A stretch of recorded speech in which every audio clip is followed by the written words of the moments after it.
Yeah. Hello, cadets, and welcome to Leaders 411. We are here today with a very special guest, Charles Pollak, who's got a long and storied career doing a lot of different things. We're going to have Charles introduce himself and tell us a little bit about his journey from where you are as a senior in college to where he is now. So, Charles, welcome, and thank you for being here. Ted, thanks for having me. And students, pleasure to meet you all. Thank you for taking the time to listen today. Hope you're all doing well. So, Charles, tell us let's start, where'd you grow up? Where'd you end up going to school? And then how did you think about that first step out of the gate after college? Yeah, I grew up in South Carolina near in Charleston and Beaufort. And I think for me, first step out of college, frankly, I didn't really know what I wanted to do. So I was an athlete in college. And so the easy button for me was to continue doing what I was doing. So I went to Olympic trials a year after I graduated a long time ago, and just continued to do I was a rower, so I continued rowing and went to Olympic trials just because I just didn't really have a plan and thought that's what I was used to doing in college. So that was sort of where I was at. I didn't really have a big plan. I didn't know how to apply lessons learned from school into the real world, and frankly, it's a little daunting, but it all works out. So you were a rower, basically doing Olympic trials for how long after school? About a year I trained. So I would row like 5 hours a day and then work just any jobs I could get to pay my bills. And trials were like the spring after college. So, what was that? Just under about 9 months or so. And then I had to go figure out a more career-oriented thing after that. But I guess it's kind of delaying the inevitable, having to get a real career. What was that? When you decided it was time to get a real career, what did you think about? What did you look at? I thought about what I liked a lot. And at the time in school, I took art classes and history classes. So it's kind of an odd combination. I wasn't really good at math and stuff. So I ended up opening an art gallery after Olympic trials and in New York City. And that's what I was just kind of got into it and did that for a couple of years, but realized that really wasn't for me. And my brother was in the Marine Corps. So I fortunate enough to meet Ted here in the Marines and found my true calling and continued to service. I think the functions of teamwork and being an athlete, and then seeing my brother serve, not just serve his country and for the reasons you're here for that, but really serve with a diverse group of Americans from all different backgrounds was something really appealing to me. And so I joined the Marine Corps commission a couple of years after I graduated, and had to get an age waiver and things like this. How old were you when you joined the Marine Corps? I think I was 29. Yeah. So I just kind of made a big career shift. But for me, that's really the start of my career. I think before the art galleries, that doesn't really matter anymore. So really, what I really draw upon in my career now is the company I have now is with the lessons learned in the Marine Corps, the lessons learned in team serving, and a lot of things I'm really impressed by the Citadel students. You all really represent yourselves well in town, very professional, polite, have a lot of core values and a lot of things instilled in you in school that you might not realize now how they apply, but they do. You already represent yourself so well, your community so well, and you're going to apply those later on in life. And it's going to make a big dividends for you. The Marine Corps taught me those values later than you had the luxury of having in school. Well, not the luxury, but you earned it now at a younger age than I did. And you can apply them at a younger age than me. And I think it's going to really pay off for you all in meaningful ways after you graduate. So congratulations to all you all on the hard work you're doing. Well, you said you found your true calling, but before we talk about that, you had a pretty good stretch there between college and joining the Marine Corps. What were the mechanics? What were the mechanics of? You made it sound so simple. I went to New York and I opened an art gallery. I mean, that's very sort of very cavalier. And these cadets, when they're thinking about the nitty gritty details of what their career could look like, what did that actually look like? I mean, did you have to find a space? Did you have to find investors? Yeah. How did you figure out what kind of art you wanted to do? Who you wanted to sell to? How'd you determine all that? I know it's a long time ago, and we got a lot of other it took a lot of just not missing opportunities when they come up. But I think that for you all, what you can do is like little things that don't seem like that big of a deal. If it's something that you think is an opportunity that maybe it's a little daunting, and you think, I don't know if I can do that. You don't want to be the smartest person in the room. So challenge yourself and don't let things pass by. For me, opening an art gallery, I had to be creative, and I didn't have money to pay rent for an office. So I had to go negotiate something, or I gave a percentage of my sales to the landlord. And I didn't know anything really about art. So I went to some auctions and stuff, and met some people, and ended up helping someone buy something. And anyways, I just sort of made it happen by the little opportunities I had, and I paid attention to things other people were kind of missing, I think. And I think in life you can apply that. You know, if you have something you're passionate about, something you want to do, and you believe in yourself, like, you'll figure it out. You just be aggressive, and like, don't let people tell you why you can't do things. You know, I wanted to have an art gallery. I didn't know anything about it. I didn't have any money. I didn't care. I figured it out. And am I doing it now? No. Was it perfect? No. But you know what? I did it for over 5 years, and I think there's a lot of lessons learned there that just, you know, you can figure things out. And nothing's easy, nothing's perfect, nothing's given to you. What kind of art did you sell, just incidentally? Was this sculptures? Was it paintings? Yeah, our furniture is kind of antique furniture of early American furniture, because it's kind of I love American history, and I think it's a living example of history. So okay, so you went from an early American furniture dealer into the Marine Corps. It's very obvious, something to never talk about in the Marine Corps. That might be a first. That might be a first. All right, so you entered the Marine Corps at 29, and what was that like? What was that experience like for you? That's great. If you're 6'6" and you laugh a lot, OCS is not the place for you. But you know what? It all worked out, and I loved it. And you know, I got paid money to go outside and blow things up and shoot things and hang out with the guys, and not like hanging out with the guys, but challenge myself and work in teams again, and like be tired and be hungry, and like, it's the primal nature of that. It's just like sports. It's pushing yourself and challenging yourself. It's very rewarding at any age. And I think when if you're in your age, you're at school now, you have a little more sense of being invincible than I do now. I've been humbled, and I'm getting old, but not old, but I'm getting older. And like, I think at your all's age, the military, I'm not telling you to join or not, but the lessons you've learned at the Citadel can A, apply to the military, and B, apply to life, period, outside the military. Like, everything you have learned and everything you've done to challenge yourself. Very few people have gone through that, and it's going to be really valuable, I think, to I think that's one of the biggest challenges our cadets face, is they're inside this 24-hour cadet schedule where they're just sort of hammered with leadership and ethics and core values all day and night, to the point where you can almost get a little cynical about it.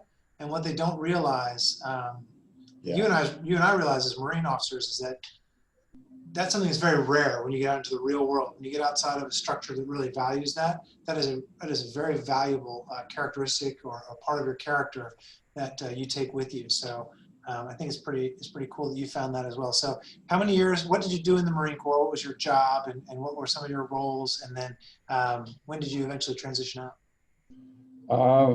You know, great question. I was an artillery officer. So I was in for about 9 years. I just got my DD 214, I think it's called. So I'm out of the IRR now, but I commissioned as a reservist during wartime. So I had some flexibility back then to volunteer for deployments and stuff. So I was able to kind of be an active duty Marine, but sort of choose my units and opportunities, and went overseas to Asia and Afghanistan and some different places, and met a diverse group of people, and really, I mean, it just shaped me as a human, and it's helping me, my company now, to, you know, lead a team and continue to serve in my new company, which, you know, is involved in the military. We sell medical devices to the VA, so we try to bring innovation to the government. So, and the Department of Defense as well. So I feel like I'm still serving in some ways, and I think for you all, a big thing would be always serve.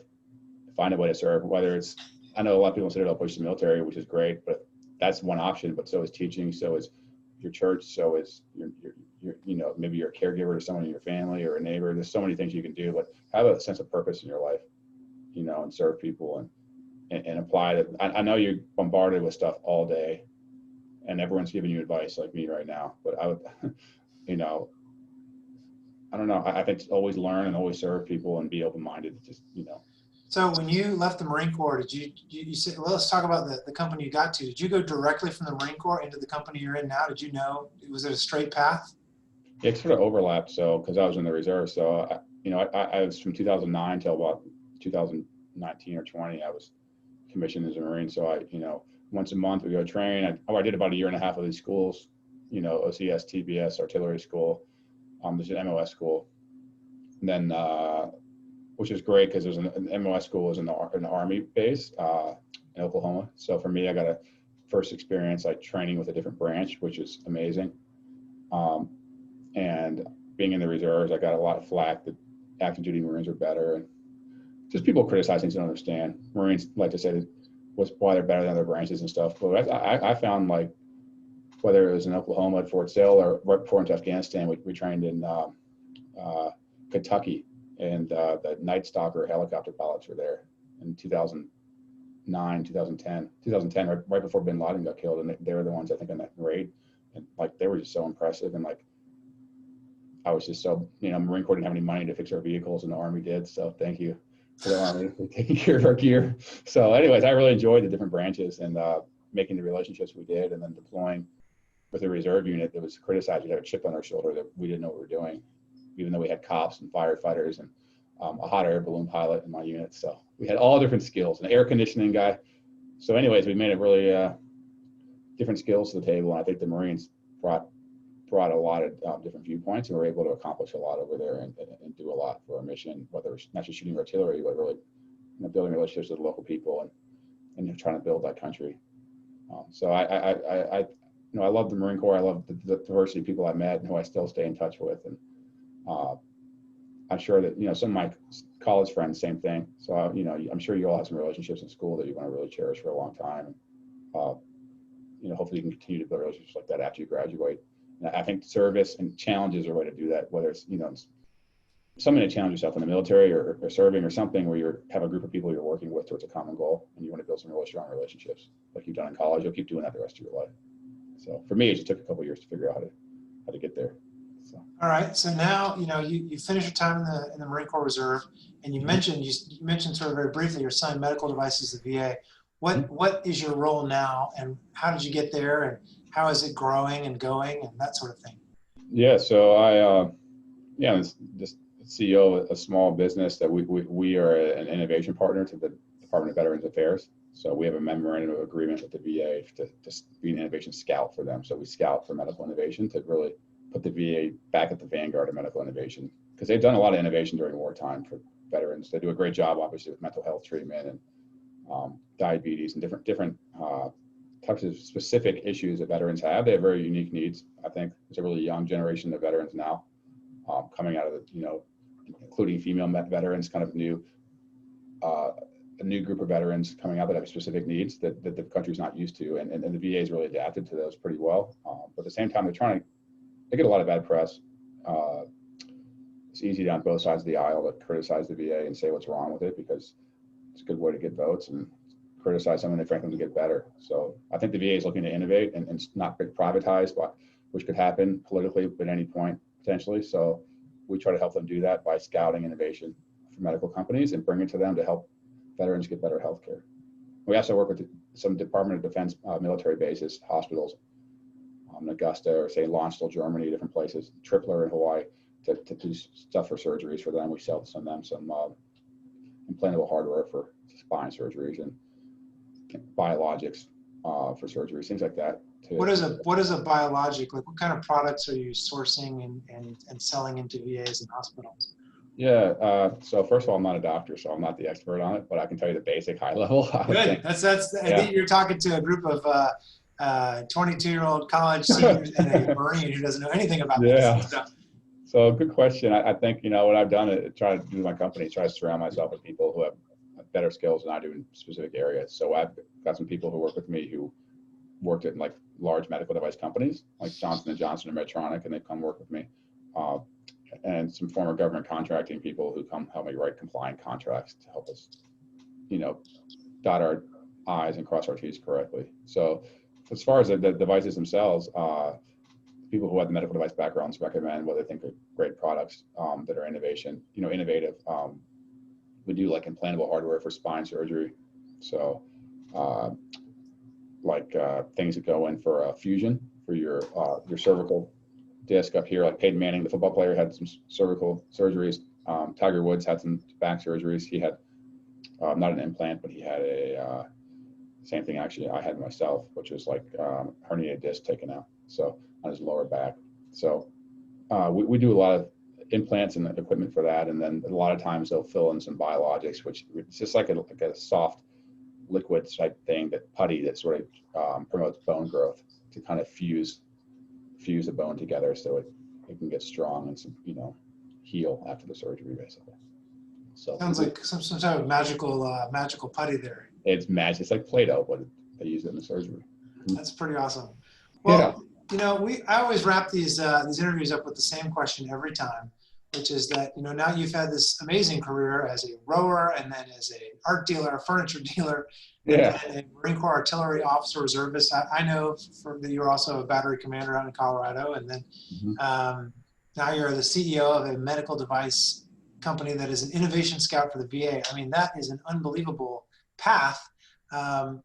What advice would you give to that, thinking of yourself at age 22, sitting in the classroom ready to graduate, knowing now what you know, what do you wish you had known at that age?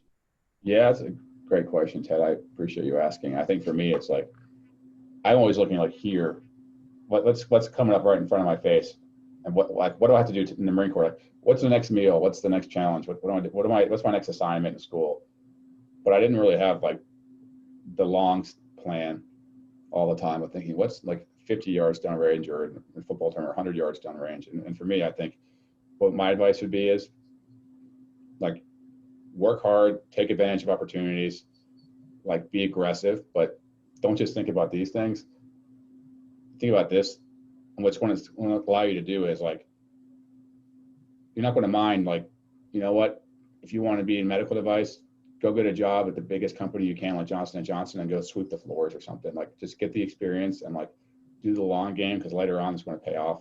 That's just a random example, but my point being, like, your 20s, as long as you don't have a bunch of kids and stuff, maybe you do, but most of you probably don't have a bunch of bills, like, live a simple life, be aggressive, and think long term. Like put in the work in your 20s so that in your 30s and 40s you can start kind of reaping the rewards of that by having the experiences that you need to really move up in the world. And same with the Marine Corps. I sort of had to take some hard jobs that were more challenging. I could have hidden out in the back and sort of not taken like the billets like battery commander and stuff. It sort of makes you stand out a little bit. When things go wrong, someone's accountable, and that's you. Or things go well, it's the Marines' work, it's not yours, so you give them the credit. But my point is that challenging yourself in those ways pays off long term. And the Marine Corps recognizes those things, and gives you more than that, the experience of just doing them allows you to apply them later on in life. So I would say in your 20s, don't think about taking the job that maybe you make a couple $1,000s more a year, or think what impresses people. Just do what you're passionate about, be aggressive, and put in the work. And who cares really about like what people think about it, or if it's not making that much money right away. But if the long term, you have a plan for yourself. Like, I'm still working on it every day. I'm getting my second master's degree right now, and I'm trying to apply lessons learned from it every day to my work. And just trying to think long term. Always have backup plans. Like, I don't always think about what's happening today. I always want to have a long term plan. Like, if my company were to fail, which can happen, look, COVID, lots of companies are failing. Like, I'm trying to get a couple master's degrees still. I got one last year, getting a second one now. Like, just so I always have a backup plan, and I'm always learning. And I'm always trying to think long term down the road. So I wish when I graduated college, someone gave me that advice, and I hope that's helpful to you all. Very helpful. Yes. Thank you, Charles. I appreciate you sharing your story, and thanks for taking the time to be with us. Well, thank you all for your time. And Major Feeney, great to see you in uniform, man. Good to see you too, sir. Look behind me. That's Tun Tavern. Marine Corps is founded. Tun Tavern, the home of the United States Marine Corps. Philadelphia. That's every Marine Corps officer's uniform through Marine Corps history behind me right there. So, oh, very cool. Anyway, it's one of my buddies in the Marine Corps gave me that one year. I love it.